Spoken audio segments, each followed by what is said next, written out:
te cherche, toi seul est le désir de mon cœur et je vis pour t'adorer.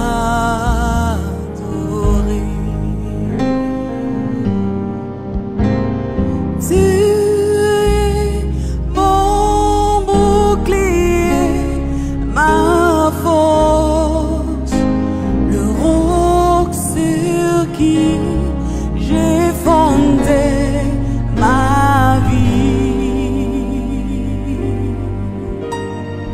Toi seul est le désir de mon cœur et je vis, Seigneur, pour t'adorer.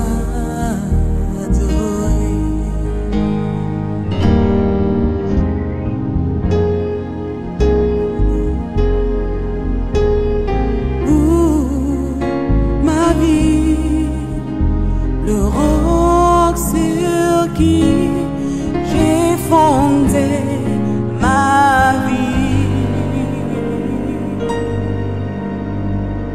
Toi seul est le désir de mon cœur et je vis pour t'adorer. Et je vis, Seigneur, pour t'adorer.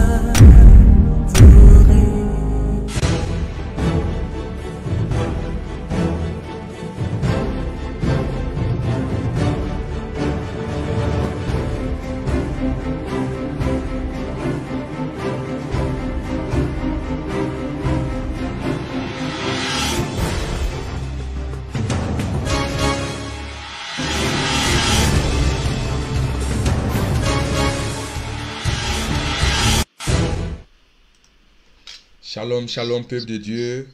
C'est un jour nouveau que l'Éternel a fait. Aujourd'hui, nous sommes vendredi et nous sommes à notre émission On vous répond. Que Dieu bénisse déjà tous ceux qui sont en train de se connecter. Nous nous excusons pour ce retard. Gloire à Dieu.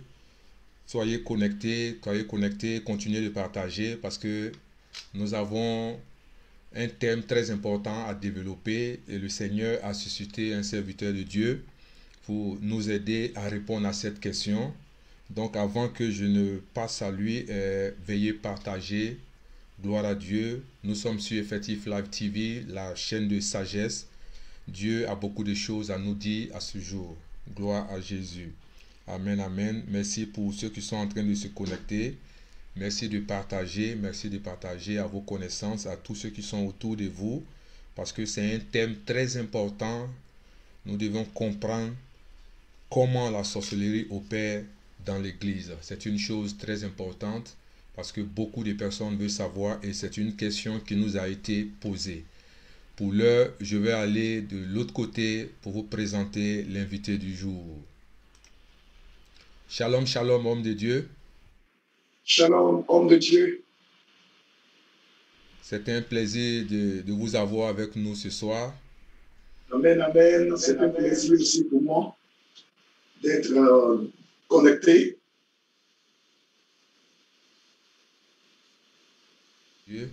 Voilà, donc tout à l'heure, je vais passer la parole à l'homme de Dieu. Voilà, pendant ce temps, je vais demander à ce que nous continuions de partager. Alléluia, merci pour tous ceux qui sont connectés. Et je vais profiter pour dire merci à tous ceux qui vraiment travaillent ardemment pour que cette chaîne puisse être connaître, puisse avancer. Je veux bénir la vie de tous ceux qui sont vraiment à pied d'œuvre pour que cette chaîne puisse demeurer, que la parole de Dieu puisse être propagée. Je vais dire merci à cette équipe. Vraiment, vous êtes à la hauteur. Et merci aussi pour tous ceux qui nous aident dans l'avancement, que ce soit financièrement ou moralement, tous ceux qui aident cette chaîne à survivre. Que Dieu vous bénisse. Voilà, donc homme de Dieu, je pense que nous allons présenter ce temps devant le Seigneur et puis par la suite, on va voir comment on va procéder. Amen. Amen. Je vais prier pour ce moment. Seigneur, je veux te dire merci, je veux te bénir, je veux élever ton nom, toi qui es le maître des circonstances et des temps, toi qui as rendu possible ce moment. Nous voulons te recommander ce moment, Saint-Esprit de Dieu, que tu viennes conduire ce moment, que tu viennes diriger ce moment, que ce moment soit un moment de bénédiction pour quelqu'un, que ce moment soit un moment de restauration pour quelqu'un. Nous voulons te rendre toute la gloire et nous croyons et nous avons la ferme assurance qu'à la fin de ce moment, Seigneur, ton nom sera glorifié et de cœurs seront touchés au nom de Jésus. Amen. Amen, amen, homme de Dieu. Mhm. C'est vraiment un plaisir, gloire à Dieu, c'est vraiment un plaisir de vous avoir avec nous. Alléluia. Amen. Ok, Amen. voilà, donc peuple de Dieu, comme vous le savez, le thème de ce soir, c'est comment la sorcellerie opère dans l'église. Et comme on vous a dit, c'est une question qui nous avait été posée parce que ces personnes se sont rendues compte que les sorciers sont en train d'opérer dans l'église. Pourtant, nous disons que nous sommes dans la présence de Dieu. Comment un sorcier peut rentrer dans l'église et opérer pendant que la parole de Dieu nous dit que là où il y a la lumière, les ténèbres ne peuvent pas tenir. Bon, on est vraiment confus. Et rapidement, Dieu a dépêché l'un de ses serviteurs pour nous répondre et nous donner la cause pourquoi ces choses sont possibles dans l'église aujourd'hui. Voilà, donc pour ne pas monopoliser la parole, je vais déjà demander à l'homme de Dieu, pour lui, c'est quoi la sorcellerie? Quand on parle de sorcellerie, de quoi s'agit-il? La première des choses que j'aimerais dire, c'est que la sorcellerie est déjà un thème qui est très important et qui concerne l'Église dans ces derniers temps, lorsque nous voyons le côté néfaste de la sorcellerie dans les assemblées, dans les églises. Comment nous pouvons définir la sorcellerie? Je peux dire que la sorcellerie, c'est de façon globale l'ensemble des actes posés par une personne qui est possédée par cet esprit et qui révèle la mission du diable qui est décrite dans Jean 10, le verset 10. Nous pouvons dire que le sorcier a trois missions. Quand nous lisons Jean 10, le verset 10, il est dit, le voleur ne vient que pour égorger, le voleur ne vient que pour détruire, et le voleur ne vient que pour voler. Donc le sorcier a pour mission, dans un premier temps, de pouvoir égorger. C'est pourquoi nous devons savoir que le sorcier a la capacité de pouvoir ôter la vie à son semblable. Dans un deuxième cas, le sorcier a pour mission de détruire. Et nous voyons que le sorcier a la capacité de s'aimer la destruction dans la vie de quelqu'un. Le sorcier a la capacité de s'aimer la destruction dans une famille. Le sorcier a la capacité de s'aimer la destruction dans une assemblée. Et le dernier mot, c'est le mot voler. Le sorcier a la capacité de voler. C'est-à-dire que nous, en tant qu'enfants de Dieu, nous avons reçu des bénédictions de la part de Dieu. Et le sorcier a la capacité de voler ces bénédictions. Donc, si je veux me résumer, je peux dire que la sorcellerie, c'est l'ensemble des actes qui sont posés par une personne qui est habilitée, qui est possédée par la sorcellerie et qui révèle les actions du diable qui sont décrites dans Jean 10, le verset 10. Le voleur ne vient que pour égorger, détruire et voler. Donc c'est la mission du sorcier. Égorger, détruire et voler. Amen, homme de Dieu. Que Dieu vous bénisse déjà pour cette définition que nous venons d'entendre. Voilà, la manière dont nous sommes en train d'aller progressivement, je pense que ça va aider tout le monde à comprendre de quoi il s'agit. Voilà, donc rapidement, je vais poser une deuxième question qui va dans ce même sens. Homme de Dieu, quelles sont les origines de la sorcellerie? Ce que nous pouvons dire, c'est que la sorcellerie est déjà un démon. Un démon qui provient des anges qui ont été déchus, parce que nous devons comprendre qu'il y a eu une guerre dans le ciel. Lorsque nous lisons Apocalypse 12, le verset 7 au verset 9, la Bible nous dit que Satan, le diable, a pu séduire un tiers des anges et ils ont voulu renverser l'autorité de Dieu. Et Dieu, qui est le créateur, n'a pas voulu combattre le diable. Il a choisi une créature.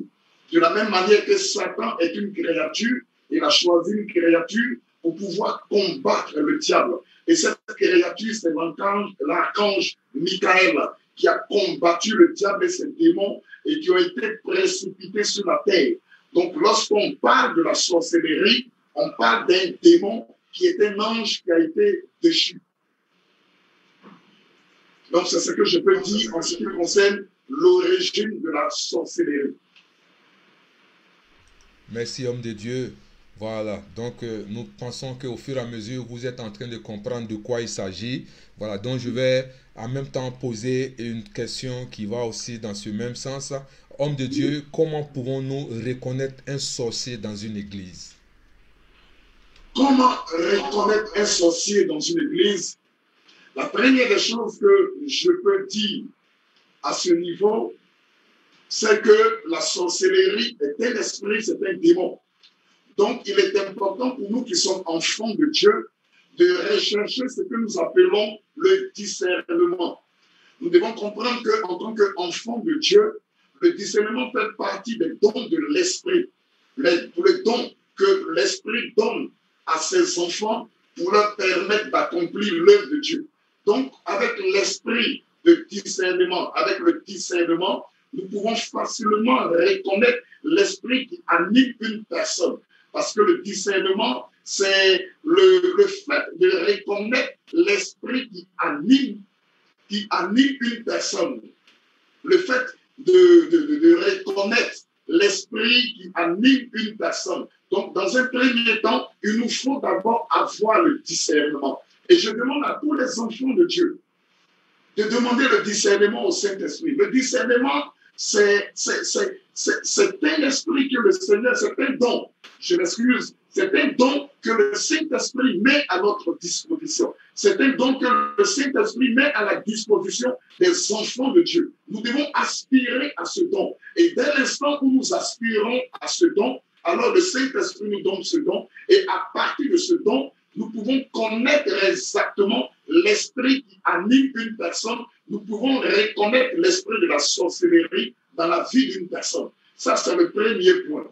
Le deuxième point, nous devons savoir qu'au travers des actes et des comportements d'une personne qui est animée par l'esprit de la sorcellerie, nous pouvons soupçonner que telle ou telle personne est animée par l'esprit de la sorcellerie. Quand je parle des actes, je vais parler par exemple d'une personne qui est jalouse, une personne qui n'aime pas le bien de l'autre, une personne qui ne peut pas se réjouir avec quelqu'un qui est en train de se réjouir, une personne qui veut uniquement tout avoir pour lui seul et qui pense qu'il est la seule personne qui doit recevoir toutes les bénédictions. Donc une personne qui manifeste la jalousie est une personne que nous pouvons soupçonner déjà d'une personne animée de l'esprit de la sorcellerie.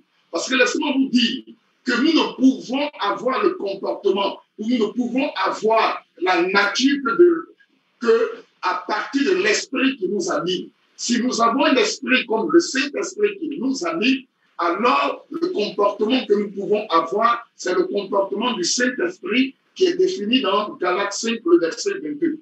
Mais une personne qui est jalouse, cette jalousie fait partie des caractéristiques de l'esprit de la sorcellerie. Et je prends encore un autre cas, une personne qui est méchante, une personne qui se dit enfant de Dieu, une personne qui fréquente l'église, mais qui est méchante et qui est profondément méchante. C'est une personne que nous pouvons soupçonner d'avoir l'esprit de la sorcellerie. Je prends encore une autre personne, une personne qui est hypocrite. Bien-aimé, en tant qu'enfant de Dieu, nous devons être habités par la nature de Dieu. Donc, tu ne peux pas être un enfant de Dieu, être dans une église qui prône la puissance de Dieu et être une personne hypocrite, être une personne qui passe son temps à dénigrer, à colporter des mensonges sur la vie des personnes, à partir de ce moment, on peut déjà soupçonner une telle personne d'une personne qui est animée d'un esprit de la sorcellerie. Le Seigneur nous dit que vous allez les reconnaître par leurs fruits. Donc, une personne qui a ce genre d'acte, qui manifeste ce genre d'acte, peut être déjà soupçonnée d'une personne qui est habitée et qui est animée de l'esprit de la sorcellerie. Donc, si je veux me résumer, je peux dire dans un premier temps, il nous faut avoir l'esprit de discernement. L'esprit de discernement nous donne de reconnaître automatiquement que telle ou telle personne est animée d'un esprit de sorcellerie. Et de deux, à partir déjà de son comportement de celle-là, nous pouvons soupçonner que telle ou telle personne est sûrement animée d'un esprit de la sorcellerie. Donc voici un peu à ce niveau. Amen, amen. Que Dieu vous bénisse, homme de Dieu. Voilà, donc j'ai une question. Voilà, vous avez tout à l'heure parlé de la jalousie, d'une personne jalouse, d'une personne hypocrite, d'une personne méchante et beaucoup d'autres. Mais je veux savoir, est-ce que, parce que habituellement quand une personne est hypocrite, une personne est jalouse, une personne est méchante, on dit qu'elle n'est pas loin de la sorcellerie. Maintenant, je veux savoir, cette personne manifeste la sorcellerie ou elle n'est pas loin de la sorcellerie? En fait, quel est l'élément qui concorde le plus? C'est pourquoi j'ai parlé du mot soupçon. C'est pourquoi j'ai parlé du mot soupçon. Pour que nous puissions avoir une idée claire de ce que la personne est une sorcière, il nous faut avoir l'esprit, le don de discernement. Il nous faut avoir le discernement. Mais au travers des actes d'une personne, nous pouvons soupçonner. Parce que comme je l'ai dit tout à l'heure, on ne peut, l'esprit qui nous habite, nous communique son caractère, sa nature.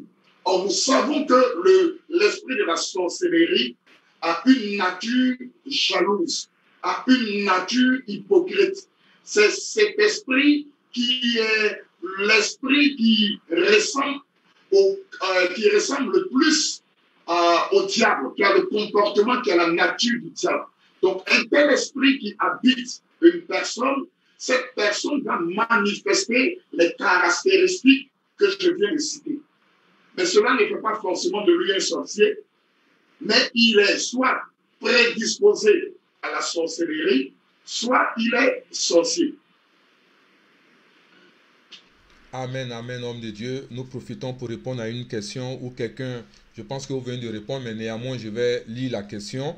La personne voulait savoir, est-ce que quelqu'un qui est au sein de l'Église, qui salit la réputation ou dénigre les autres, peut être considéré comme quelqu'un qui est animé de l'esprit de sorcellerie? Mais je pense que vous avez répondu, mais je ne sais pas si vous voulez ajouter quelque chose pour encourager cette personne qui a posé la question. D'accord. Ce que je peux dire à ce niveau, c'est que je parlais de prédisposition. C'est une personne qui est prédisposée à devenir. Parce que tout ce que nous venons de citer comme comportement, comme acte, comme caractère, sont des éléments qui prédisposent la personne soit à la sorcellerie, soit la personne même est sorcière. Et cela me fait penser à un dessin animé que mes enfants aiment beaucoup regarder, Lady Bird. Je ne sais pas si au niveau de l'Angleterre, vous avez aussi la possibilité de voir ce dessin animé, mais nous, en Afrique, ici, on regarde beaucoup ce dessin animé.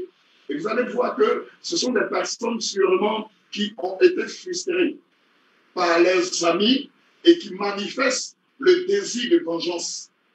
Et c'est à partir de ce moment que le papillon, qui est, je peux dire, qui symbolise ici l'esprit de la sorcellerie, vient entrer en eux. Donc, il y a des prédispositions qui permettent à la sorcellerie de venir s'installer dans la vie d'une personne. Et ce sont ces prédispositions que nous avons citées. Parce que nous ne pouvons pas dire que nous sommes enfants de Dieu. Nous savons ce que la Bible nous recommande. Nous savons comment un enfant de Dieu doit fonctionner. Nous savons les actes qu'un enfant de Dieu doit poser. Parce que tout dépend de l'esprit qui nous habite. C'est l'esprit qui nous habite, qui nous confère sa nature. Alors tu ne peux pas dire que tu es un enfant de Dieu Tu ne peux pas être membre d'une église et passer ton temps à pouvoir, je dirais, dénigrer les gens, passer le temps à pouvoir colporter de mauvaises nouvelles en ce qui concerne des personnes. Non. Soit il y a une prédisposition, tu es oppressé, il y a une action que le diable a commencé au niveau de ta vie, soit tu es déjà possédé par cet esprit qu'on appelle l'esprit de la sorcellerie. Amen, homme de Dieu. Je vais rester encore sur cette question. Et la question c'était comment reconnaître un sorcier dans l'église. Et c'est là que les questions ont commencé à venir. Voilà. Mais homme de Dieu, je vais vous demander, c'est-à-dire que tout ce dont vous avez cité, que ce soit la jalousie, l'hypocrisie, la méchanceté, c'était des choses qui ont une tendance à croire que cette personne est disposée pour manifester la sorcellerie. Mais une personne qui est déjà même dans la sorcellerie, qui est dans l'église, comment on peut la reconnaître de façon concrète? Bon, une personne, je l'ai dit et je reviens sur ce que je dis, une personne qui est déjà sorcière. Parce que je parlais du don du discernement. Et quand nous regardons, quand nous lisons par exemple dans 2 Corinthiens, dans 1 Corinthiens 12, le verset 10, la Bible nous parle du discernement. C'est important pour un enfant de Dieu d'avoir le discernement. Tu ne peux pas être un enfant de Dieu et puis ne pas avoir la soif d'avoir le discernement parce que nous sommes dans un monde d'esprit. Et il est important de savoir exactement quel est l'esprit qui se manifeste. Même le chrétien qui va par exemple à une veillée, il y a une veillée où le chrétien va par exemple à une corazade. Il est important de savoir si c'est l'esprit de Dieu qui se manifeste, si c'est un autre esprit qui se manifeste. C'est pourquoi je demande à tout enfant de Dieu de réclamer au Saint-Esprit le discernement. Le discernement est un don. De la même manière que nous réclamons au Saint-Esprit le don de la prophétie, le don du miracle, le don du parler en langue, nous pouvons aussi demander au Saint-Esprit de nous donner le don du discernement afin que nous puissions avoir une idée de tout ce qui se passe autour de nous et surtout dans l'assemblée que nous fréquentons. Donc, je parle d'abord du discernement. Maintenant, comment nous pouvons reconnaître dans ce deuxième cadre, comment nous pouvons reconnaître un sorcier? Vous savez, le sorcier, la sorcellerie, c'est un esprit. C'est un esprit. C'est un esprit qui vient habiter un corps. De la même manière que l'esprit de la sirène des hommes peut venir habiter un corps. De la même manière que l'esprit, par exemple, le démon guerrier peut venir habiter un corps. Donc, tout de suite, on ne peut pas dire, parce qu'il y a beaucoup de personnes qui peuvent accuser telle ou telle personne de sorcière et ça peut créer des polémiques à ne point finir. Donc, il est important, il est important d'abord d'avoir le discernement. Maintenant, les actes de la personne peuvent nous donner de soupçonner au travers de ses actes, au travers de son comportement. Parce que le sorcier, il a 3 missions. La première mission, moi je me suis basé sur Jean 10, le verset 10. Et nous savons que le diable a 3 missions: égorger, détruire et voler. Et c'est la mission du diable. Donc le sorcier qui vit dans une église, sa première mission c'est de pouvoir égorger. Sa deuxième mission c'est de pouvoir détruire. Donc au travers de ces actes, quelqu'un qui va à contre-courant de la parole de Dieu. Quelqu'un qui passe son temps à s'aimer la distraction dans l'église. Les gens ne sont pas focalisés. Ils passent son temps à s'aimer la distraction, à détourner le maximum de personnes de la voie de Dieu. Une telle personne, au travers de ces actes, nous pouvons déjà commencer à nous poser des questions.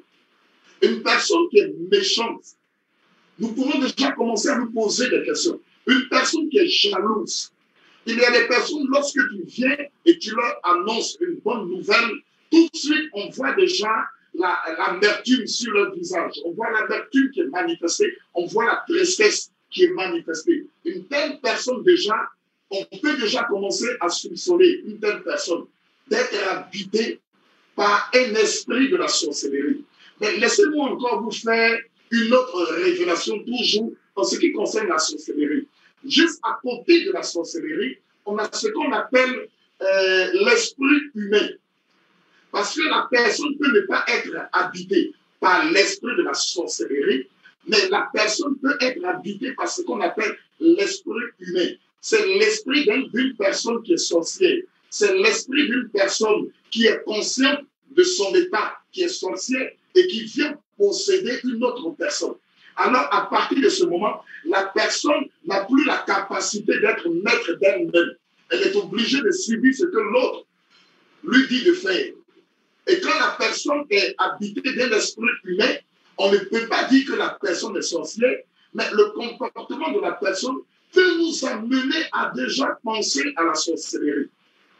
Mais elle le fait, non pas parce qu'elle a envie de le faire, mais elle le fait parce que son esprit est contrôlé par celui-même qui est déjà dans la sorcellerie et qui arrive à oppresser la vie de l'autre, qui arrive à contrôler la vie de l'autre.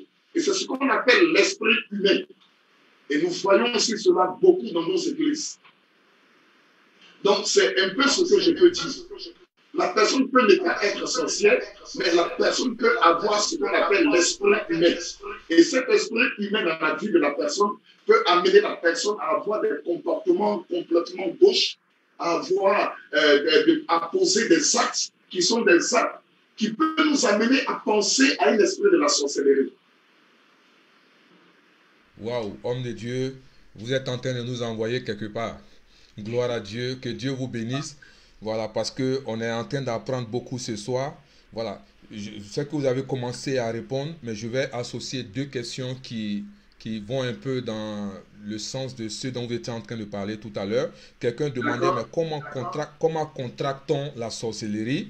Et l'autre question, c'était, est-ce que ces personnes-là sont conscientes? Est-ce que ces personnes peuvent être conscientes qu'elles sont animées de l'esprit de sorcellerie? Donc, vous avez essayé de répondre. Vous avez essayé de répondre. Je ne sais pas si vous pouvez continuer un peu dans ce sens pour apporter encore plus d'éléments pour savoir comment on contracte la sorcellerie et est-ce que ces personnes-là sont conscientes de leurs actes. Parce que, à vous entendre parler, c'est que l'Église est vraiment chargée de sorciers. Est vraiment chargée de sorciers. Voilà, donc là, on ne sait plus qui est sorcier, qui n'est pas sorcier.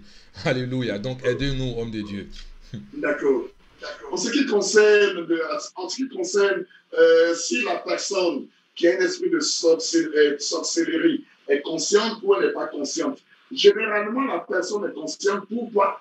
Parce que l'esprit de la sorcellerie met en contact le monde spirituel avec cette personne. C'est-à-dire la personne a la capacité de sortir de son corps. Il y a des actes qui donnent à la personne d'être consciente.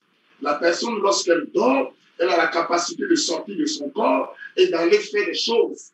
Donc, elle est consciente de ce qu'elle est sorcière. Elle est consciente. La personne qui n'est pas consciente, généralement, ce sont des personnes qui sont animées par l'esprit humain. Quand tu es animé par l'esprit humain, généralement, tu n'es pas conscient. Tu n'es pas conscient de ce que l'esprit humain, de ce que l'esprit d'une sorcière arrive à contrôler ta vie. Tu n'es pas conscient. Mais pour une personne qui a la sorcellerie, parce que lorsqu'on est sorcière, on a la capacité de sortir de son corps. J'ai parlé de 3 missions. La mission d'égorger, pour aller détruire la vie de quelqu'un, ce sont des actions spirituelles. La personne sort de son corps et se retrouve quelque part et sème les gemmes, soit de la mort ou les gemmes de la destruction. Donc, c'est une action spirituelle. Alors, je peux répondre clairement que la personne qui a un esprit de la sorcellerie, elle est consciente de ce qu'elle est sorcière. Maintenant, comment nous pouvons, pour ces personnes, comment ces personnes-là peuvent contracter la sorcellerie? Moi, je suis dans le domaine de la délivrance.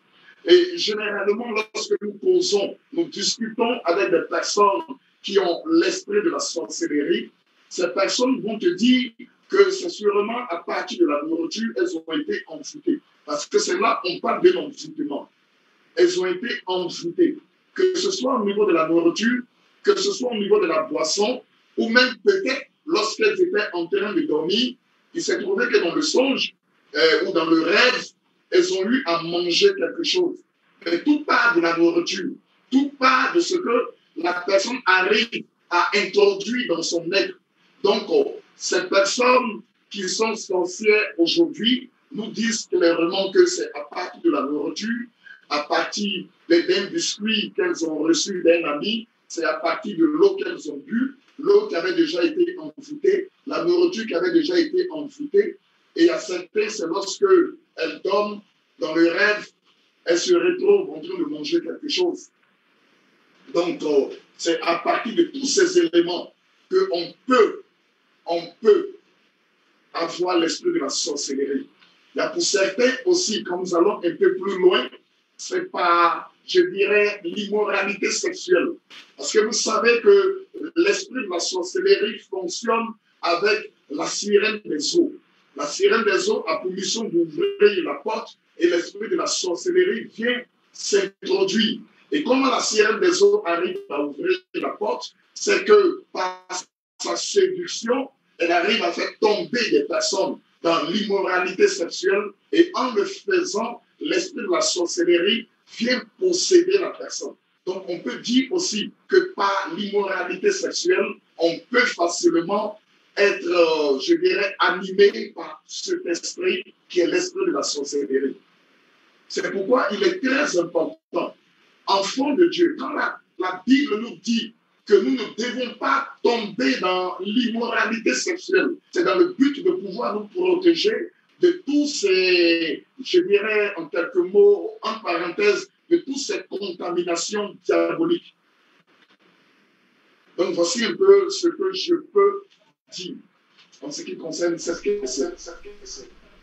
Waouh, homme de Dieu, vous nous envoyez vraiment quelque part. Je vais demander au peuple de Dieu de partager cette vidéo, de surtout mettre les likes, parce que nous avons constaté que dans ces derniers temps, Facebook est en train de mettre la main sur toutes nos vidéos. Il ne veut pas que nous partageons. Voilà, s'il vous plaît, je vais vous demander de mettre les likes, parce que la dernière fois, il y a l'épouse de l'homme de Dieu qui est passée, et nous a donné un thème vraiment poignant, mais il se trouve que Facebook ne veut même pas qu'on partage, ne veut même pas qu'on amène ça loin. Donc s'il vous plaît, mettez les likes pour que cette vidéo ne soit pas bloquée. Et je vous dis la vérité, il y a des gens qui sont spécialistes et spécialisés pour appeler Facebook, pour leur dire qu'il y a un message qui est en train de passer, et eux aussi, sans comprendre, ils bloquent cette vidéo. C'est pour cela que vous allez voir que la vidéo de la servante de Dieu est bloquée. Donc nous n'allons pas laisser pour l'homme de Dieu être bloqué aussi. S'il vous plaît, partagez énormément, mettez les likes pour qu'ils sachent que les gens aiment cette vidéo, qui sont vraiment en train de regarder. Et ça fait un moment que Facebook est en train de bloquer la vidéo des serviteurs de Dieu qui passent, parce que c'est la vérité qui est dite. Alléluia. Donc mettez les likes pour ne pas que cette vidéo soit bloquée aussi. Alléluia. Homme de Dieu, voilà, il y a quelque chose que je veux savoir. Il y a tellement de questions, mais je veux savoir quelque chose. Parce que tout à l'heure, en début, vous avez dit que souvent, quand les fidèles peuvent se retrouver dans une réunion où ils ne devaient pas aller, voilà, et il peut contracter la sorcellerie parce qu'on ne sait pas quel esprit qui est là-bas. Donc, la question, c'est quoi? Donc, on peut trouver des serviteurs de Dieu aussi qui sont dans la sorcellerie, en fait. Ok. Il faut dire qu'aujourd'hui, quand la Bible nous parle de faux prophètes, dans le mot faux prophète, il y a des prophètes sorciers. Et on ne peut donner que ce qu'on a reçu. Donc, ce sont des éléments que l'ennemi utilise pour propager la sorcellerie. Parce que la Bible dit qu'on ne donne que ce qu'on a. Et comme ces personnes sont des personnes qui sont possédées, animées de l'esprit de la sorcellerie, alors elles ne peuvent donner que l'esprit de la sorcellerie à toutes ces personnes qui sont dans leur entourage, ces personnes à qui ces personnes viennent par imposition de main. Parce que par imposition de main, aujourd'hui, on a compris que nous pouvons recevoir beaucoup de choses. C'est pourquoi j'ai parlé du discernement, du don de discernement. Parce qu'aujourd'hui, le milieu chrétien, je peux dire, le milieu des hommes de Dieu est véritablement infecté par des faux prophètes. Et dans le mot faux, il faut comprendre des prophètes qui sont animés d'esprits méchants, tels que l'esprit de la sorcellerie. C'est pourquoi je veux dire aux enfants de Dieu, n'allez pas partout. Lorsque vous êtes dans une assemblée, lorsque Dieu vous a convaincu d'être dans une assemblée, il est important de rester dans cette assemblée. Parce que ces faux prophètes vont utiliser des miracles, vont utiliser certaines choses dans le but de pouvoir vous appâter.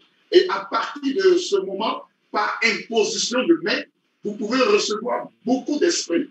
L'esprit de la sorcellerie et d'autres esprits. C'est pourquoi il est important de faire attention, de savoir là où nous mettons nos pieds. N'allons pas partout, mais restons là où Dieu voudrait nous voir. Parce que c'est là où Dieu a décidé d'apporter notre bénédiction.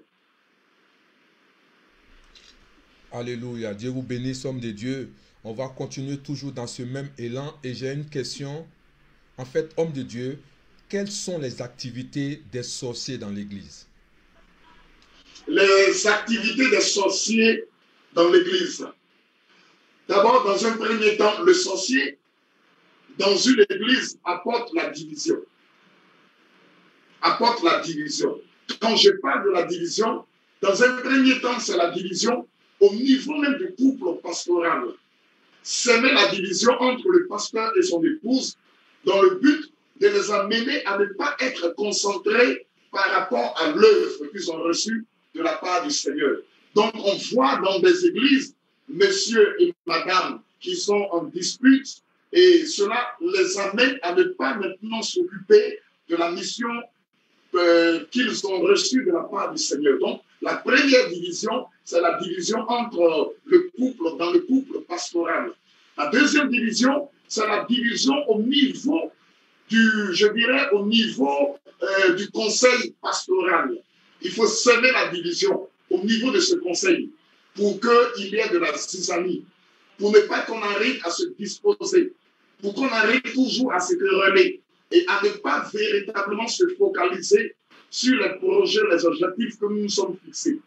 Et dans un troisième temps, c'est au niveau même de l'Église, la division au niveau de l'Église, dans le but d'amener les fidèles à quitter l'Église. Donc, je le dis, dans un premier temps, la mission du sorcier, c'est de s'aimer la division. Ensuite, dans un deuxième temps, c'est la mort spirituelle. Quand nous lisons Galates 3, le verset 3, la Bible dit, vous avez commencé par l'esprit et maintenant vous voulez finir par la chair. Là où on parle de mort spirituelle, on parle de la manifestation de la chair. C'est-à-dire qu'on n'est plus focalisé sur tout ce qui est spirituel, mais ce qui nous intéresse, c'est les œuvres de la chair. Les œuvres de la chair sont manifestées à l'Église. On voit l'impudicité à l'Église. On voit les critiques à l'Église. On voit des choses qui sont dans le monde se retrouver à l'Église. Pourquoi? Parce que le sorcier a pu s'aimer ce qu'on appelle la mort spirituelle. Ensuite, nous avons ce qu'on appelle le dénigrement. Il y a des églises où on ne fait que dénigrer. Le dénigrement, dans le but de faire fuir les fidèles. Vous savez combien de fois le dénigrement a détruit des églises? Combien de fois le dénigrement a fermé des églises? Aujourd'hui, c'est l'âme que je dirais, c'est l'œuvre de la sorcellerie dans les églises, le dénigrement. Alléluia. Et maintenant, la dernière chose que je peux dire, c'est l'immoralité. L'immoralité. Il y a l'immoralité et je vais encore dire quelque chose, la distraction. La distraction est l'œuvre de la sorcellerie. Parce qu'on n'est plus focalisé. Quand nous lisons par exemple Matthieu 6, le verset 33, la Bible nous dit « Cherchez premièrement le royaume des cieux ». Donc nous avons un objectif à atteindre en tant qu'enfants de Dieu. C'est le royaume de Dieu. Mais lorsqu'il y a la distraction, on est détourné de cet objectif. On met à la place de cet objectif certains projets. Et ça, c'est l'œuvre de la sorcellerie. En un mot, c'est pour nous détourner de la mission que le Seigneur nous a confiée. Et ça, ce sont les activités des sorciers dans l'Église. Wow, homme de Dieu, que Dieu vous bénisse. Ce que nous savons ce soir, dites-nous tout, homme de Dieu, parce qu'on veut savoir. Amen, amen. Voilà. Amen. Et il y a quelqu'un qui dit, cette personne dit, j'ai appris que les sorciers se camouflent pour ne pas se faire attraper. Est-ce vrai? Oui, je dis c'est vrai parce que la spécialité du sorcier, c'est le mensonge. Il est doué dans le mensonge. Il utilise beaucoup le mensonge et comme la Bible dit, il se cache, il s'habille, il se revêt de l'habit de l'agneau, mais à l'intérieur, ce sont des loups. Donc, c'est une manière pour le sorcier de s'infiltrer dans une église. Le fait de pouvoir utiliser le mensonge, le fait de pouvoir utiliser la ruse pour ne pas se faire remarquer, pour ne pas qu'on arrive à savoir exactement ce qu'il est. Et laissez-moi vous dire, à ce niveau, je vais aller un peu plus loin. Quand un sorcier arrive dans une église, sa mission, ce n'est pas de rester en tant que fidèle. Parce que pour une église qui est une église vivante, pour une église qui est une église consacrée à Dieu, être fidèle et agir peut ne pas avoir d'effet sur cette église. Alors le sorcier, qu'est-ce qu'il fait? Il veut entrer dans des départements qui sont des départements sensibles. C'est-à-dire, il utilise la ruse, il utilise la flatterie, il utilise le mensonge pour pouvoir s'introduire dans des départements qui sont des départements sensibles. Et quand je parle de départements sensibles, je parle par exemple du protocolat de l'homme de Dieu, qui est un département très sensible. Ensuite, je parle du département de l'intercession.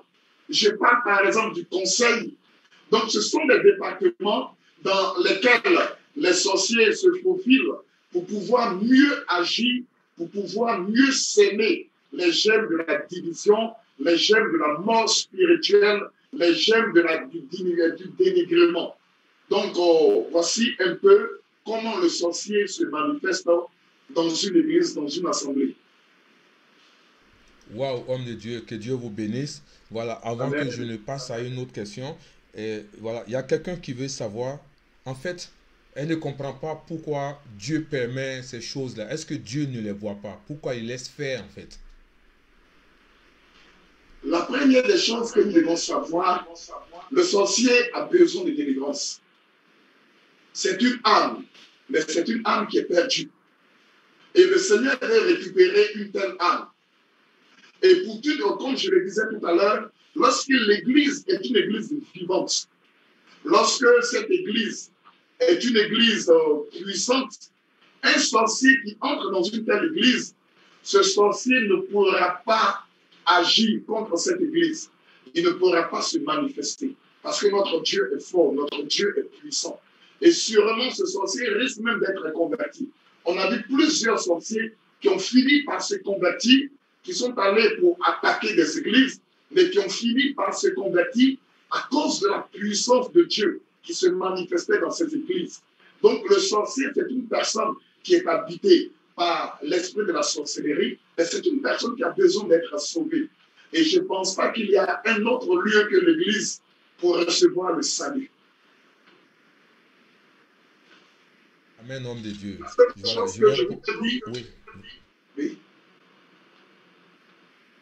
La seule chose que je voudrais dire, c'est qu'en tant qu'Église, nous devons marcher selon les principes de Dieu.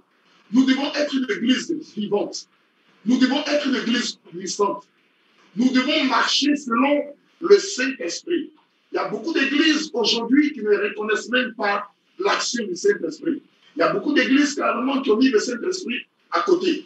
Mais bien aimé, on ne peut pas fonctionner dans ce monde spirituel si nous mettons de côté le Saint-Esprit qui a pour mission de nous aider.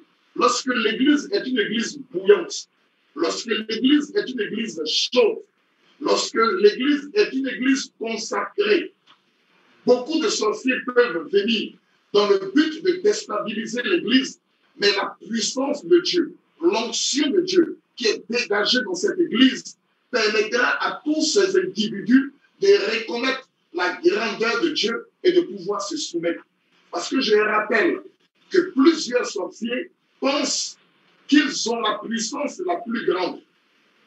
Ils pensent que l'esprit de la sorcellerie leur donne d'avoir la puissance la plus grande. Lorsqu'elles sont confrontées à une autre puissance, qui est la véritable puissance, et qui est la puissance du Saint-Esprit, alors elles sont obligées, ces personnes sont obligées de se soumettre et de reconnaître la puissance de Dieu et de finir par se convertir. Merci, homme de Dieu. Waouh, que Dieu vous bénisse. Voilà, on va rester toujours dans le même élan. Et la seconde question, c'est quels sont les objectifs de ces sorciers-là au sein de l'Église? Parce que tout à l'heure, on a dit quelle était leur activité, mais maintenant, on veut savoir quel objectif ils veulent atteindre dans l'Église, en fait, les sorciers.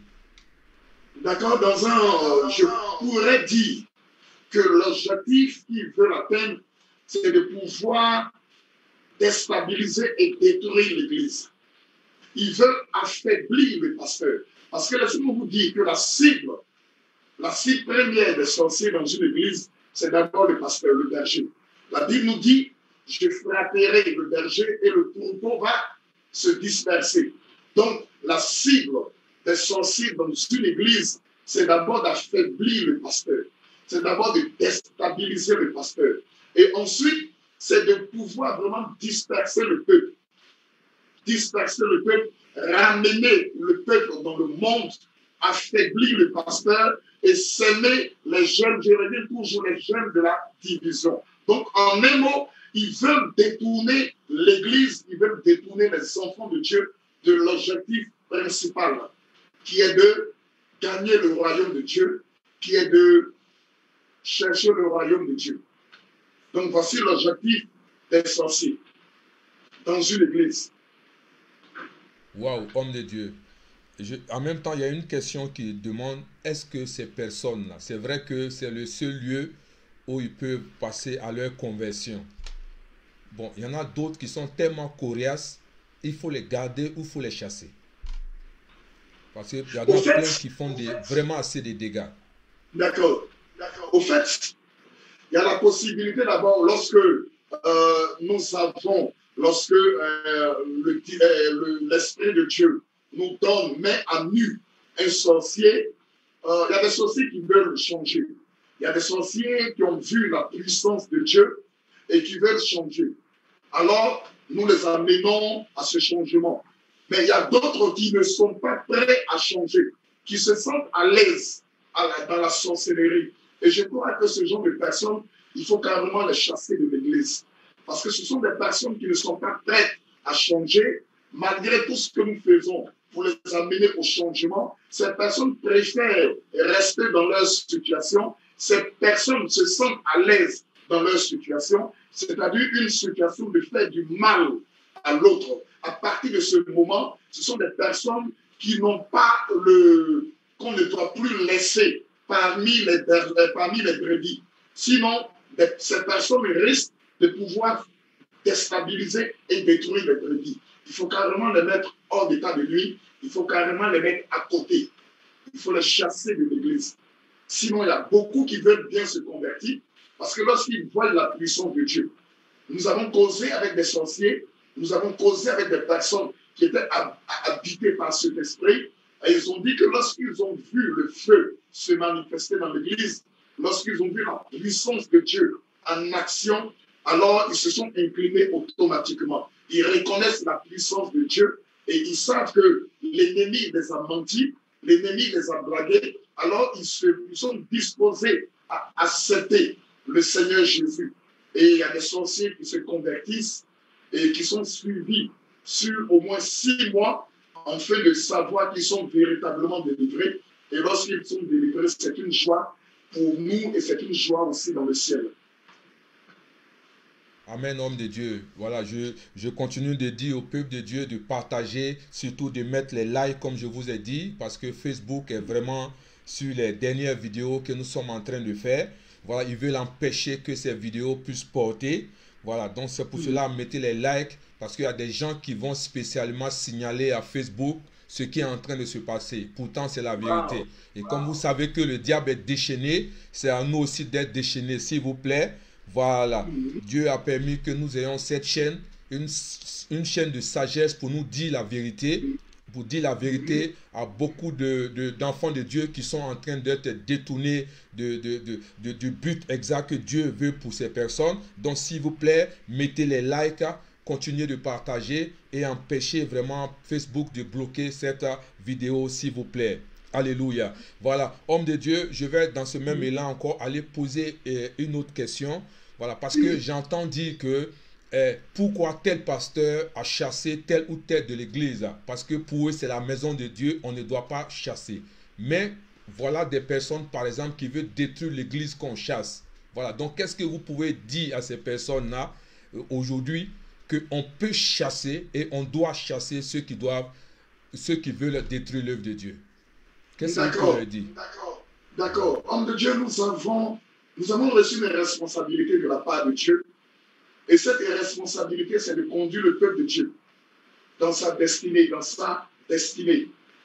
Et lorsque nous avons, je dirais, des personnes qui viennent et qui sont animées d'un mauvais esprit et qui ne sont pas sur le point de changer. La Bible dit, je mets la vie et la mort au-devant de toi, choisis la vie. Mais ces personnes choisissent la mort. Ils le font consciemment. Et ils sont là pour détruire. Ils sont là pour déstabiliser. Ils sont là pour anéantir. Nous ne pouvons pas les laisser dans la bergerie. Sachons leur intention. Ils ne sont pas prêts à changer. Nous avons une responsabilité. Dieu nous a confié des âmes. C'est une responsabilité que nous avons. Et nous allons répondre au devant de Dieu, de chaque âme qui nous a été confiée. Alors lorsque nous sommes conscients et lorsque nous voyons des personnes qui agissent de manière consciente et qui sont là pour détruire, qui sont là pour anéantir et qui le font exprès et qui se font à l'aise dans ce genre de conditions. Il y a des personnes qui viennent à l'église et qui n'ont pas une foi, qui n'ont pas une grande foi. Des personnes qui viennent au début. Et si nous ne mettons pas à côté ces personnes animées d'un esprit méchant, nous allons détruire la bergerie. Nous allons permettre à plusieurs brebis de retourner dans le monde. Parce qu'en de Dieu, regardez des personnes qui viennent dans une église et on essaie de leur prêcher la parole. On essaie de leur donner la conduite à avoir. Et de façon consciente, sciemment, ces personnes prennent le temps de dénigrer, prennent le temps d'empêcher les autres de pouvoir véritablement s'attacher à Dieu. Ils prennent le temps de dire des mensonges. Ils passent de maison en maison pour dire des faussetés, dans le but d'empêcher les enfants de Dieu de manifester, de vivre leur vie et leur foi chrétienne. Ce genre de personnes, nous ne pouvons pas les garder dans la bergerie. Si nous le faisons, alors nous allons rendre compte à Dieu. Parce que ce sont des personnes qui ont choisi le mal, qui ont choisi, comme qui ont choisi la mort. Alors ce genre de personnes, il faut forcément les écarter, afin que ceux-là même qui veulent donner, qui veulent continuer leur marche avec le Seigneur, puissent le faire dans de très bonnes conditions. Donc voici un peu le conseil que moi je peux donner. Que Dieu vous bénisse. Voilà, continuez d'envoyer vos questions. Remarquez que si je ne lis pas certaines questions, c'est parce qu'au fur et à mesure, je me rends compte que l'homme de Dieu répond. Donc c'est pour cela que je ne lis pas certaines questions. Mais vous pouvez toujours continuer d'envoyer vos questions. Homme de Dieu, il y a quelqu'un qui veut savoir pourquoi les sorciers aiment le groupe d'intercession. Bon, je peux répondre à cette question. Vous savez, le groupe d'intercession, ce sont des sentinelles. Vous connaissez le rôle des sentinelles. Ils sont là pour pouvoir veiller sur la maison de Dieu. Ils sont là pour pouvoir, je dirais, par leur prière, ils sont là pour pouvoir, je dirais, veiller sur la bergerie. Donc, c'est la mission d'un sentinelle. Et le sorcier qui entre dans ce département veut endormir les sentinelles. c'est-à-dire la mission du sorcier qui entre dans le département d'intercession, c'est de pouvoir endormir les sentinelles. Vous savez, on ne peut pas avoir, je dirais, une bergerie et ne pas avoir de sentinelles. Ce n'est pas possible. Parce que les sentinelles nous disent un peu ce que l'ennemi est en train de prévoir, ce que l'ennemi est en train de faire. Et nous qui sommes chargés, qui sommes les bergers, nous prenons les dispositions par rapport à ce que nous recevons comme rapport des sentinelles. C'est comme par exemple un service de renseignement qui a pour mission d'apporter au président les renseignements un peu tout ce qui se passe dans le pays. Donc c'est un peu le même système avec les sentinelles. Mais quand le sorcier entre, le sorcier a une mission. Il faut endormir les sentinelles. Imaginez-vous un peu une sentinelle qui est sur une tour et qui a pour mission de regarder, qui est en train de dormir, qui est en train de dormir. Imaginez-vous un peu. Et c'est ce que le sorcier a pour mission de faire, endormir les sentinelles, les amener à dormir. Et ensuite, pour qu'ils puissent agir dans l'église. Dès l'instant où les sentinelles sont neutralisées, le sorcier a toute la possibilité d'agir maintenant dans l'église. Il a la possibilité maintenant de se manifester dans l'église. Et ce que je peux dire encore, lorsque une personne qui est dans le groupe des sentinelles, qui est dans le groupe d'intercession, passe de maison en maison et donne des soi-disant révélations, tout de suite, on a tendance à croire, parce qu'on se dit que c'est une personne qui fait partie du groupe ou du département d'intercession de mon église. Or, les messages que cette personne véhicule, ce sont des messages inspirés par le diable, dans le but de briser la foi des enfants de Dieu. Mais comme ce sont des personnes qui font partie du groupe d'intercession, tout de suite, les gens commencent à avoir confiance. Et les gens commencent à leur donner une certaine crédibilité. Donc voici pourquoi le sorcier a toujours ce désir-là d'entrer dans les groupes qui sont des groupes sensibles, des départements qui sont sensibles, tels que le département d'intercession. Waouh, que Dieu vous bénisse, homme de Dieu. Vous nous apprenez beaucoup ce soir. S'il vous plaît, mettez les likes comme je dis pour empêcher à Facebook de bloquer cette vidéo, s'il vous plaît. Voilà. Et je sais que vous avez commencé à répondre, mais je vais revenir un peu dessus, homme de Dieu. Comment arrive-t-il à infiltrer l'église sans que personne ne sache? Comment les sorciers arrivent à infiltrer l'église? D'accord. Ils utilisent généralement, la ruse. On dit, la Bible nous dit que le diable est le rusé, il est rusé. Et alors, on voit un peu comment il a pu avoir Ève. C'est par la ruse. Donc, ils utilisent beaucoup la ruse. Et il y a une histoire dans la Bible, lorsque nous lisons Josué 9, le verset 3 au verset 15. Et c'est une histoire qui nous donne un peu de comprendre comment le diable arrive à s'infiltrer dans l'église. La Bible nous dit que Dieu avait donné comme mission aux enfants de Dieu de pouvoir vouer par interdit tous les peuples qui se trouvaient sur la terre promise. C'était une mission qu'ils avaient reçue de la part de Dieu. Ils devaient tuer, ils devaient mettre à mort tous les peuples qui se trouvaient sur cette terre. Et nous allons voir que Jésus va commencer par Jéricho. Et après Jéricho, c'était la ville de Haï. Mais lorsqu'ils vont voir un peu tout ce que les Israélites vont faire aux différents peuples, ils vont utiliser la ruse en fait de pouvoir entrer en alliance avec le peuple de Dieu. Et la Bible nous dit qu'ils vont mettre une stratégie sur pied. Ils vont se faire passer pour des personnes qui habitent en dehors de la terre promise. Et c'est comme ça qu'ils vont pouvoir s'infiltrer au niveau du peuple de Dieu, au niveau des Israélites. Quand nous lisons ce verset, il y a beaucoup d'enseignements dans ce verset. Et c'est un peu de la même manière que le diable arrive, le sorcier arrive à s'infiltrer dans l'église. c'est par la ruse. Ensuite, nous avons la séduction. C'est par la séduction. C'est pourquoi nous qui sommes serviteurs de Dieu, il nous faut faire beaucoup attention. Il ne faudrait pas qu'on regarde l'apparence de quelqu'un pour lui donner une certaine responsabilité dans l'Église. Parce que beaucoup de pasteurs, à cause de, je dirais, de certains actes que des personnes ont posés, ils ont donné à cette personne d'être à une certaine responsabilité dans l'Église. Or, ces personnes étaient des sorciers. Donc, nous devons faire beaucoup attention. Ils utilisent aussi, je dirais, le mensonge. Nous savons que le diable est le père du mensonge. Ils utilisent le mensonge. Ils se font passer pour ce qu'ils ne sont pas. Ils disent des choses dans le but de pouvoir séduire le pasteur, dans le but de pouvoir séduire les enfants de Dieu. Et finalement, on arrive à les accepter dans les départements. On arrive à les accepter dans l'Église. On leur donne des responsabilités. Et à partir de ces responsabilités, ils ont cette latitude d'agir, ils ont cette latitude d'accomplir leur mission. Donc, voici un peu ce que je peux dire.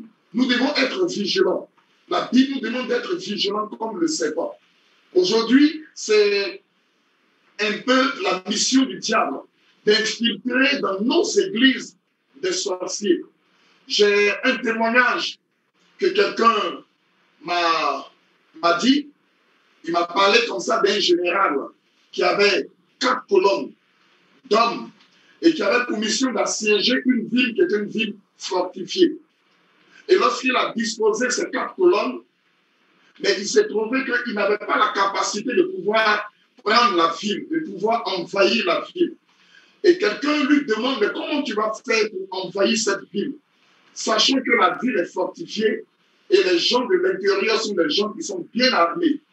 Et il a répondu, j'ai une 5e colonne, c'est-à-dire une 5e colonne. Et lorsqu'on lui demande la 5e colonne se trouve où, il dit la 5e colonne se trouve à l'intérieur de la ville qui est fortifiée.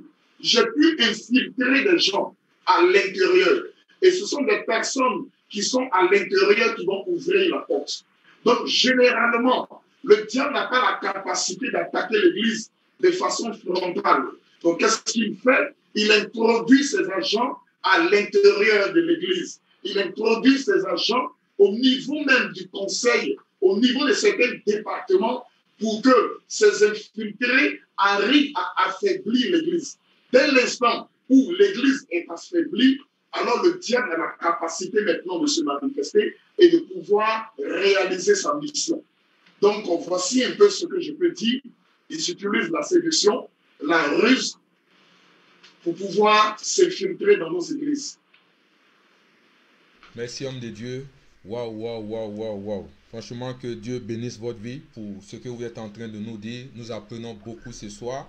Voilà, il y a un serviteur de Dieu qui disait que j'ai des problèmes avec mes leaders parce que je sens que la sorcellerie est rentrée dans mon entourage.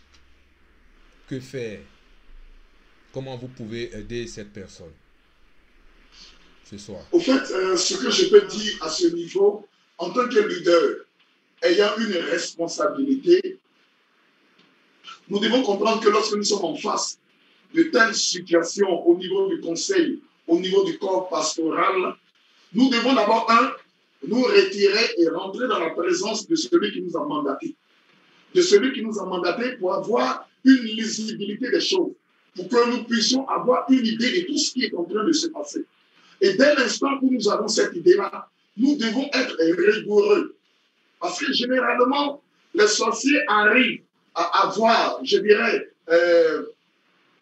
les pasteurs par des sentiments.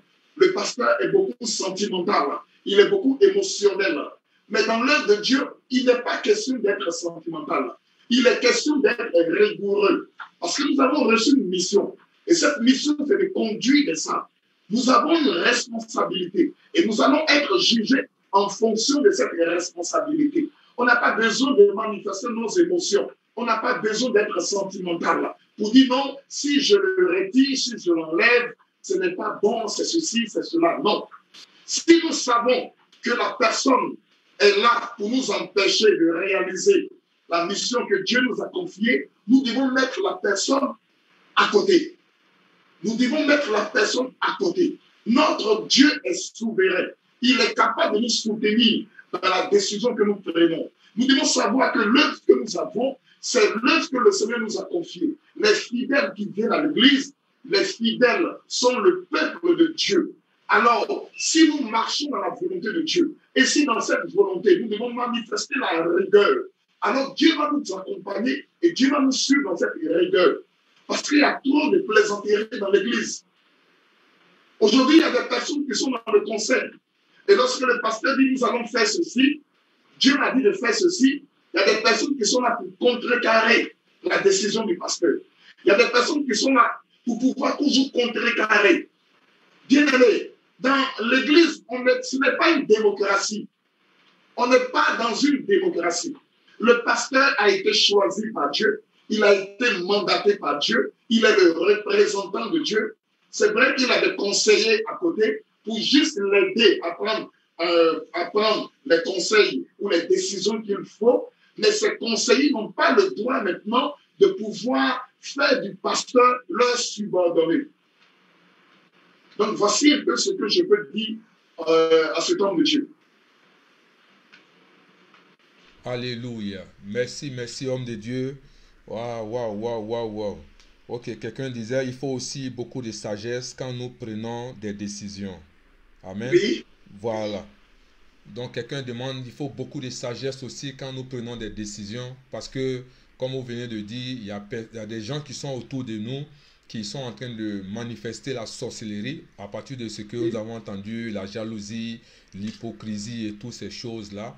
Voilà, mais elle nous aide aussi pour dire qu'il faudrait que nous ayons, voilà, il faut qu'il y ait de la sagesse aussi. Parce que souvent, en général, c'est quoi? C'est que les gens ont peur de les enlever parce qu'ils se disent que c'est un membre que je vais perdre et tout cela. Voilà. Donc, est-ce qu'on peut parler de sagesse là? S'il y a lieu d'enlever, il faut enlever, n'est-ce pas? Mais c'est pourquoi j'ai précisé que le peuple que nous avons, c'est le peuple de Dieu. C'est Dieu qui envoie. C'est Dieu qui ajoute. Quand nous lisons la Bible dans l'église primitive, la Bible nous dit c'est Dieu qui ajoutait. C'est Dieu qui ajoutait. Donc à chaque moment, c'est Dieu qui amène.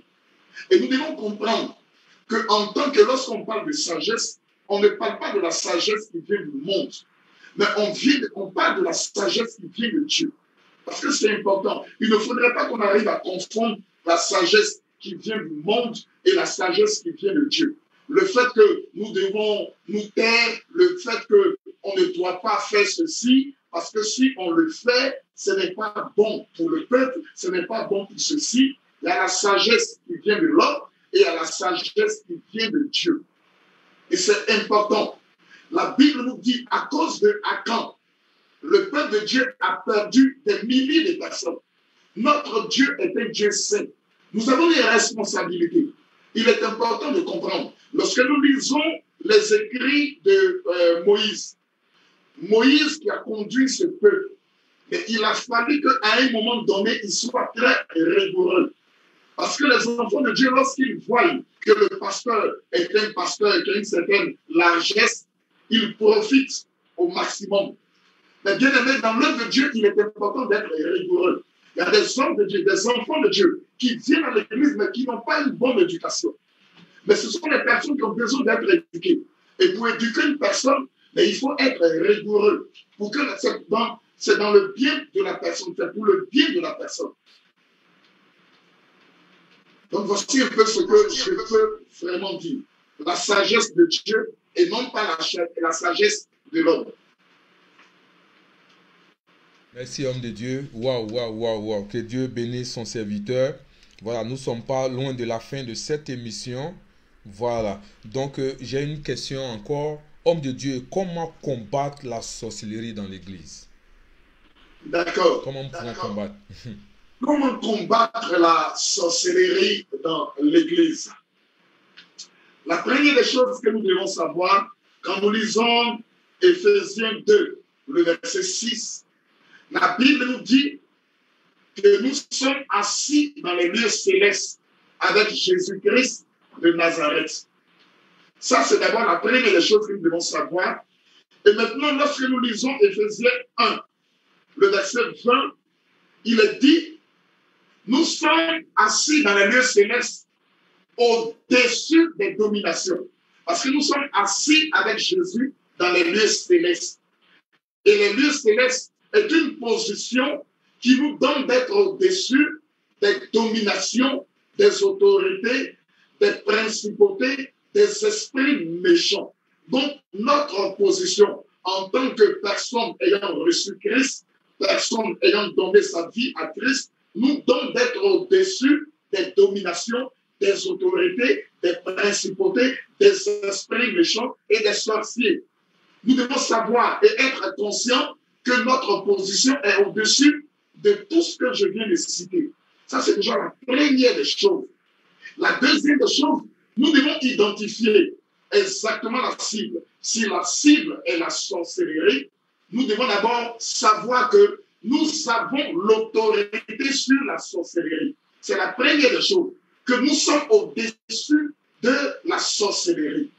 Le Seigneur a dit à Pierre, Pierre, sur cette pierre, je bâtirai mon église et les séjours des morts ne vont pas prévaloir sur cette église. Quand on parle du séjour des morts, on parle de la sorcellerie, on parle de l'esprit de mort, on parle de la sirène des eaux, on parle du diable et de tous ces démons. Donc c'est ce que nous devons essayer de comprendre. La deuxième des choses, nous devons comprendre que nous n'avons pas, la Bible dit, nous n'avons pas, quand nous lisons Éphésiens 6, le verset 12, nous n'avons pas à lutter contre la chair et le sang. Je vois des personnes, quand ils se disent que, on dit par exemple que tel sorcier ou telle personne pratique la sorcellerie, ils s'attaquent à la personne, ils combattent physiquement la personne, ils essaient d'agir physiquement sur la personne. La Bible dit, nous n'avons pas à lutter contre le sang et la chair, mais nous avons à lutter contre les esprits méchants. C'est-à-dire, nous sommes équipés pour attaquer les esprits méchants. Aucun esprit ne peut nous résister. L'équipement que nous avons reçu de Dieu, l'équipement que Christ nous a donné, est un équipement qui nous donne de vaincre tout esprit malin. Ça, c'est aussi important. Et lorsque nous lisons, par exemple, dans Luc 10, le verset 19, la Bible nous parle du pouvoir que nous avons reçu. Christ nous a donné le pouvoir. Il dit, je vous ai donné le pouvoir de marcher sur les serpents et les scorpions. Et rien ne pourra vous nuire. Rien ne pourra vous nuire. Sur toute la puissance du diable, et rien ne pourra vous nuire. Quand on parle de la puissance du diable, on parle de la puissance de la sorcellerie. Donc nous devons savoir qui nous sommes. Nous devons savoir ce que Christ nous a donné, nos acquis. Et il est important de le savoir. Et lorsque nous lisons, par exemple, parlant toujours des acquis, dans Colossiens 2, le verset 15, la Bible dit que Christ les a dépouillés. Il les a dépouillés. Il a dépouillé le diable. Il les a livrés en spectacle sur la croix. Donc, nous allons dans ce combat avec la victoire. Nous devons être, je dirais, nous devons nous rassurer de ce que nous sommes, de notre identité en Christ. Aujourd'hui, malheureusement, beaucoup d'enfants de Dieu ont peur de sorciers. Beaucoup d'hommes de Dieu ont peur de sorciers. Là où on parle de sorciers, on a déjà peur. On commence déjà à trembler. Mais lorsque la Bible nous parle de notre position au-dessus des dominations, il n'est même pas fait mention de la sorcellerie. Parce que la sorcellerie n'est même pas considérée. Quand on parle des dominations, on parle des esprits, des démons qui dominent des continents. Lorsqu'on parle des autorités, on parle des démons qui sont derrière des autorités qui doivent prendre des pouvoirs, c'est-à-dire des présidents et autres. On ne parle même pas de sorcellerie. Notre position est une position élevée.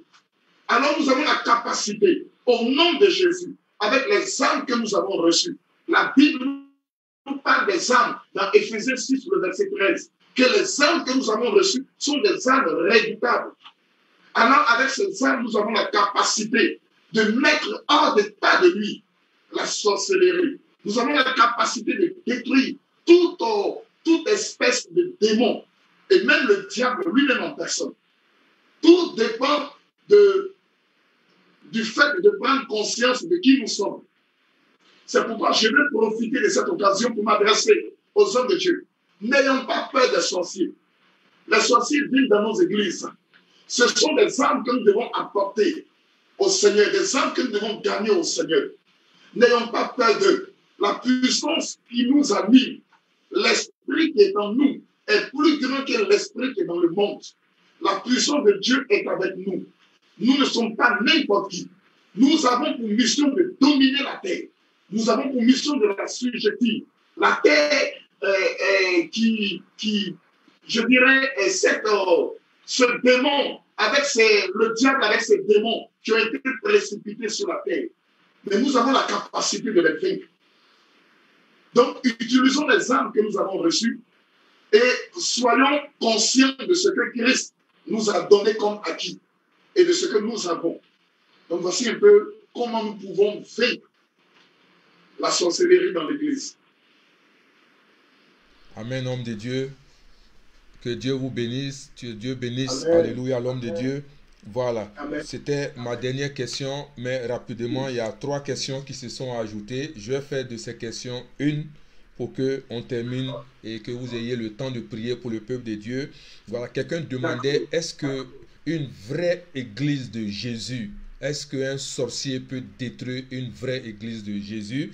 Et je vais ajouter à cela une autre question où quelqu'un disait, c'est-à-dire souvent on veut éduquer ces personnes-là. Amen. Mais, et puis quoi, elles s'obstinent car ces personnes-là ont une volonté. C'est-à-dire qu'elles-mêmes, elles n'ont pas envie de changer. Voilà, que faire alors?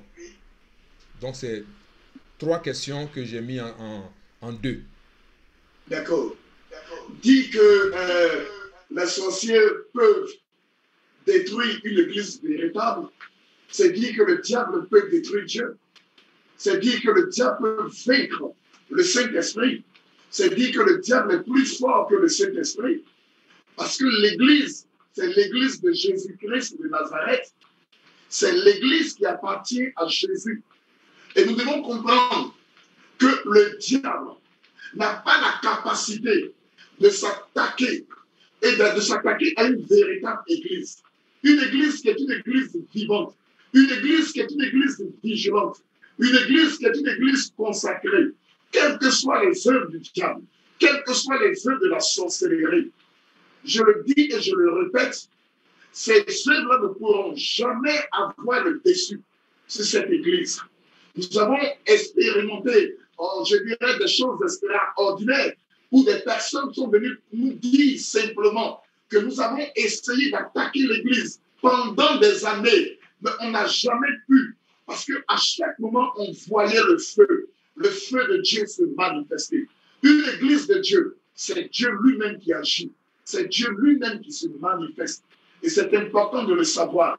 Aucun sorcier ne peut avoir la capacité, n'a la capacité de s'attaquer, même au plus petit enfant qui vient de donner sa vie au Seigneur. Au plus petit bébé qui vient de donner sa vie au Seigneur. Lorsque un nouveau converti accepte le Seigneur réellement, la sorcellerie n'a pas de pouvoir sur sa vie. Le diable n'a pas de pouvoir sur sa vie. Il est important de le savoir. N'ayons pas cette phobie de la sorcellerie. N'ayons pas peur de la sorcellerie. La deuxième question, j'oublie un peu la deuxième question.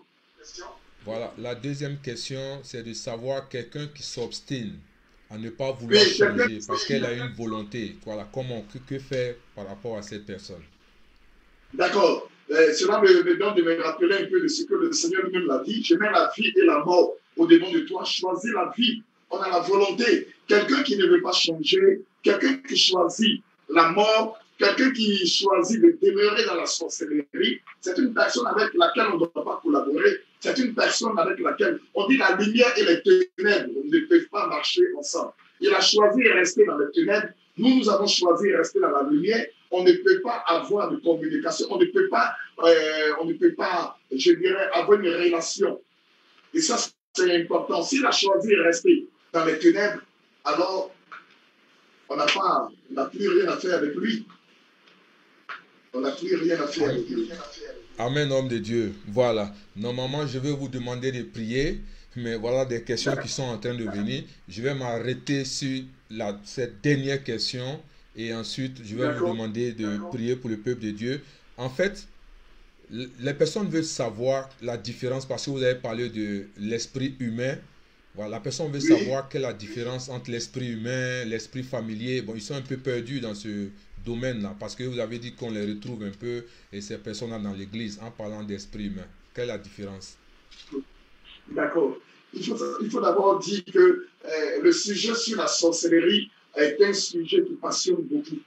Parce qu'on a tellement vu, je dirais, les actions néfastes de la sorcellerie dans les familles. Donc aujourd'hui, quand on parle de la sorcellerie, c'est vraiment un sujet qui passionne, c'est un sujet vraiment qui attire beaucoup de personnes. Mais parlons de l'esprit humain. Il y a une différence entre l'esprit de la sorcellerie et l'esprit humain.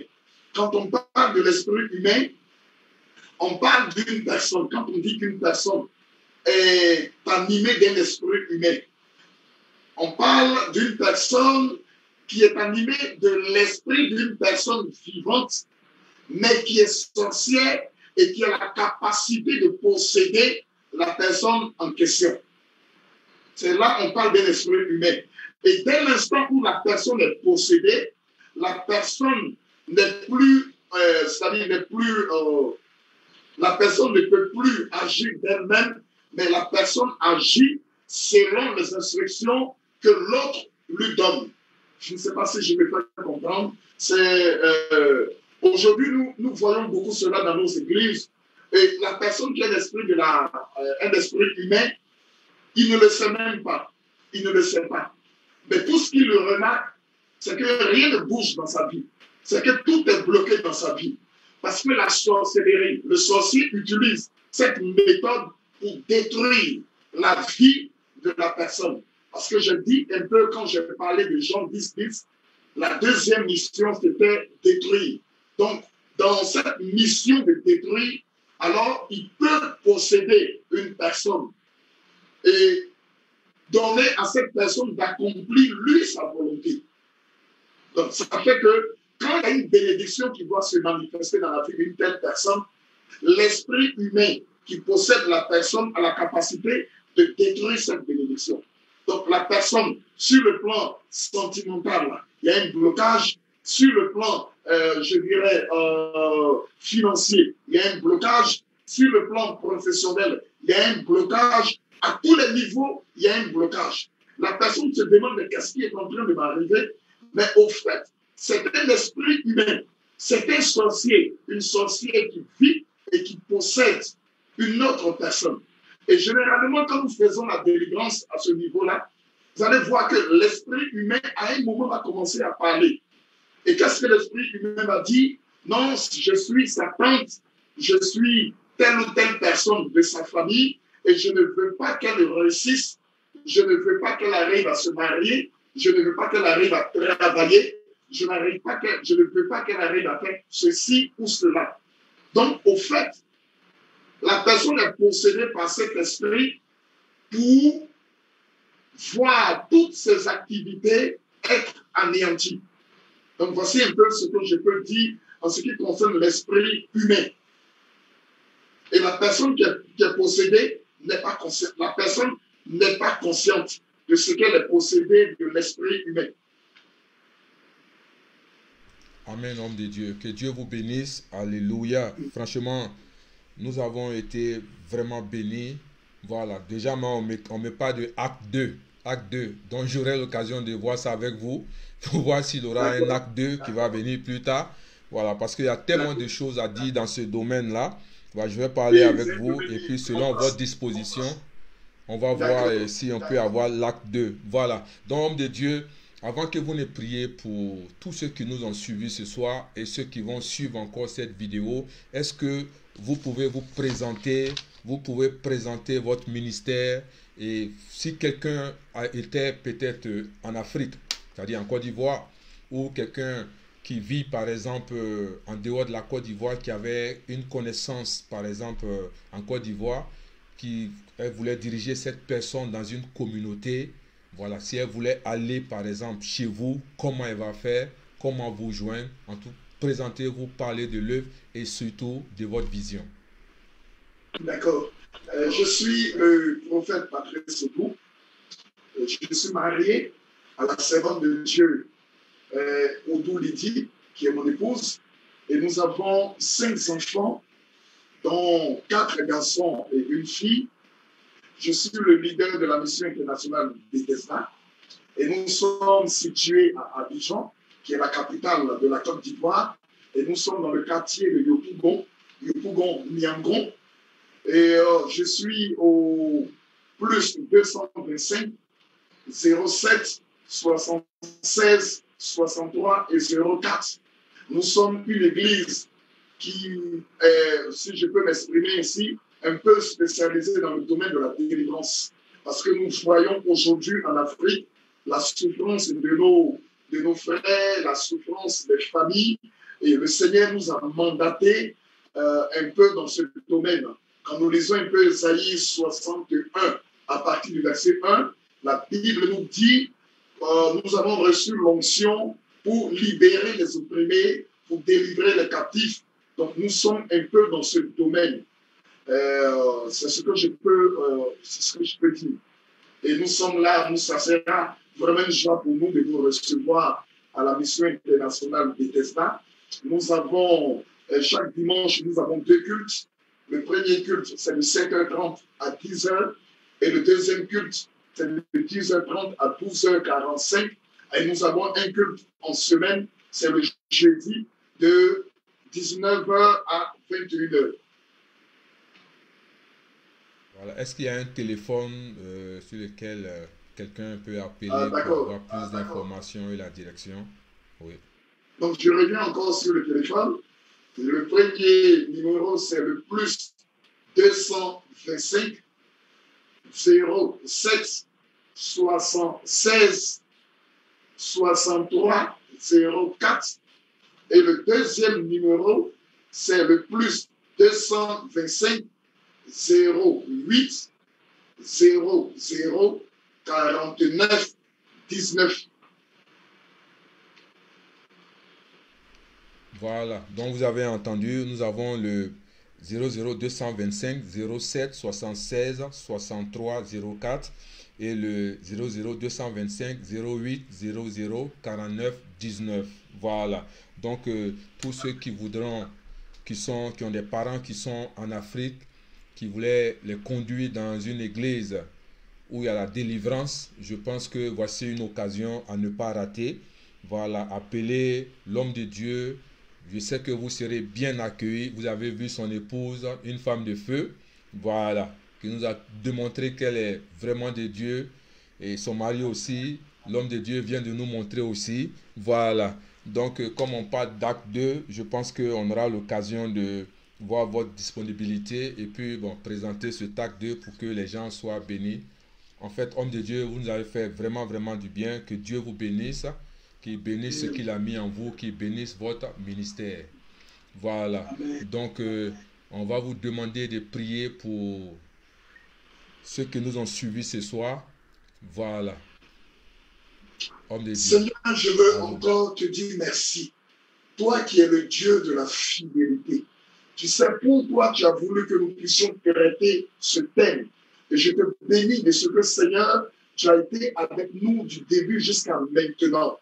Je vais te recommander toutes ces personnes, Seigneur, qui se sont connectées et qui ont suivi ce direct. Et ces personnes qui vont encore suivre ce direct dans les heures, les jours qui viennent. Je voudrais simplement te les confier, te les recommander, afin que ta grâce et ta faveur soient manifestées sur leur vie.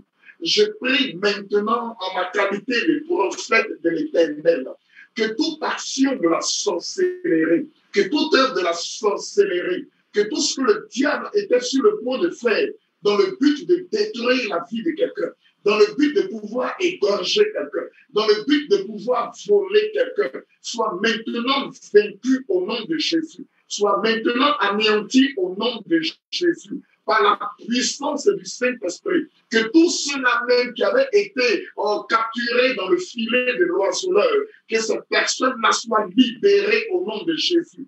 Je chasse tout esprit de la sorcellerie qui avait déjà commencé à se manifester dans les vies. Au nom de Jésus, que toute action de la sorcellerie dans les différentes assemblées, tout ce que le diable est en train de faire pour affaiblir les assemblées, pour les déstabiliser, pour les détruire, pour les détourner de la mission principale, soit vaincu, soit anéanti au nom de Jésus. Que le feu de l'Éternel soit manifesté maintenant sur la vie de ces individus qui ne sont pas prêts à changer et qui ont pour mission de détruire, qui ont pour mission d'attaquer les familles, qui ont pour mission d'attaquer les assemblées, qui ont pour mission d'attaquer les vies. En ma qualité de serviteur de Dieu, ayant reçu le mandat du Saint-Esprit, adossé au sang de Jésus, je libère le feu, je libère le feu, je libère le feu, j'anéantis les œuvres de la sorcellerie contre les familles, contre les couples, pour s'aimer la division dans des foyers, pour s'aimer la division entre les enfants et leurs parents, pour s'aimer la division entre monsieur et madame, pour s'aimer la division dans les églises. Je mets le feu et je détruis ces œuvres, j'anéantis ces œuvres, je déstabilise ces œuvres. Au nom de Jésus, je prie maintenant, Saint-Esprit de Dieu, que toutes ces familles qui ont été divisées par la sorcellerie, qui ont vécu les œuvres de la sorcellerie, je prie maintenant et je libère l'onction dans ces familles, afin que ce qui avait été gâté soit complètement restauré, afin que ce qui avait été détruit soit complètement restauré, que tout ce que la sorcellerie a volé à des vies, a volé à des personnes, a volé à des familles, ne soit restitué par la puissance du Saint-Esprit. Tous ceux qui étaient sur le point de connaître la mort à cause de la sorcellerie, je déclare maintenant que ces personnes sont libérées. Je dis libération, je dis libération au nom de Jésus. Je dis restitution au nom de Jésus. Je dis restauration au nom de Jésus. Je dis régénération au nom de Jésus. Par la puissance de Dieu, recevez l'onction de Dieu, recevez la puissance de Dieu, que votre vie, vos vies soient sécurisées par le sang de Jésus, que vos vies, vos familles soient sécurisées par le sang de Jésus, que vos enfants soient sécurisés par le sang de Jésus, que vos familles soient sécurisées par le sang de Jésus. Recevez la grâce de Dieu, recevez l'onction de Dieu, recevez, je dirais, la puissance de Dieu au nom de Jésus. Je parle de fécondité dans la vie de quelqu'un. Je parle de multiplication dans la vie de quelqu'un. Je parle de domination dans la vie de quelqu'un. Je parle d'élévation dans la vie de quelqu'un. Je parle de promotion dans la vie de quelqu'un. Je parle de prospérité dans la vie de quelqu'un. Je parle de surabondance dans la vie de quelqu'un. Je parle de toutes sortes de bénédictions dans la vie de quelqu'un. Recevez la grâce de Dieu. Que vos vies soient des modèles sur cette terre. Que vous puissiez marquer votre temps et votre génération. Soyez bénis. Et je prie pour cette chaîne de télévision. Oh mon Dieu, mon roi, c'est une occasion pour les serviteurs de Dieu de parler à ton peuple sur les 5 continents. Je prie maintenant, enfin que ta grâce soit manifestée. Oh mon Dieu, mon roi, si ton serviteur et ta servante, que tu les bénisses abondamment, que tu les donnes encore, mon Dieu, des idées, que tu les donnes les moyens qu'il faut, que tu les donnes d'accomplir des choses extraordinaires pour ta gloire. Je prie pour l'équipe, mon Dieu, avec laquelle il travaille. Bénis cette équipe abondamment. Donne-leur la sagesse, donne-leur l'intelligence de faire encore des exploits au nom de Jésus. Donne à cette télévision de pouvoir s'agrandir, de pouvoir s'élargir au nom de Jésus. Merci parce que tu le fais. Merci encore pour tous les serviteurs de Dieu qui passeront, oh mon Dieu, sur cette chaîne.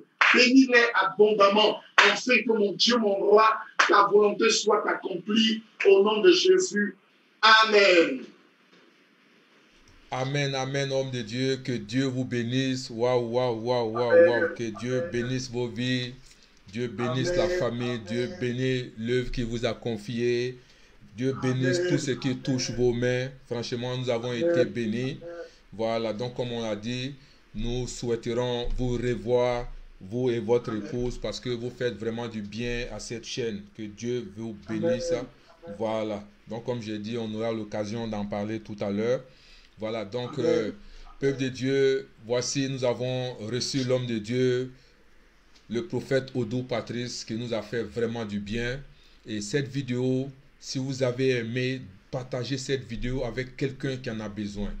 Parce qu'il y a des gens qui veulent savoir ce qui se passe. S'ils veulent savoir ce que c'est que la sorcellerie, c'est une manière d'aider cette personne et c'est une manière de dire aussi que vous aimez cette personne. Voilà, donc on a dit de mettre les cœurs, comme vous avez compris, Facebook est vraiment, parce qu'ils savent que les thèmes que nous envoyons dans ces derniers temps sont des thèmes qui touchent les œuvres de Satan, qui veulent empêcher à Satan de continuer de détruire l'œuvre de Dieu. Donc, ils ne veulent pas que cela soit ça qui bloque nos vidéos. S'il vous plaît, à chaque fois que nous sommes en ligne, mettez des cœurs, partagez, sécurisez, s'il vous plaît, cette vidéo parce qu'elle doit faire le tour du monde. On va s'arranger pour que le monde puisse entendre et voir vraiment cette vidéo et entendre ce que Dieu a dit au travers de son serviteur. Homme de Dieu, que Dieu vous bénisse. Voilà. Donc, je vais profiter pour dire merci à tous ceux qui étaient connectés ce soir. Merci d'avoir partagé, merci d'avoir pris le temps de suivre vraiment cette émission. Nous sommes sur Effectif Live TV et ce soir, vendredi, nous étions sur On vous répond. Voilà, donc le lundi, vous aurez aussi un autre prophète. Là, c'est le temps des prophètes. Vous aurez aussi un autre prophète qui est déjà passé avec nous, qui va venir nous faire du bien sur tout ce qui concerne la prophétie. Alléluia. Voilà, donc je suis l'apôtre Hilaire Affi. Ce soir, j'étais avec vous. Que Dieu vous bénisse. Restons connectés et je dis merci à tous nos collaborateurs, tous ceux qui veillent à ce que cette chaîne puisse survivre. Merci pour cette équipe qui fait vraiment un travail formidable. Donc ce soir, je vais dire shalom, shalom à chacun d'entre vous. Que Dieu vous bénisse selon le lieu où vous êtes. Amen.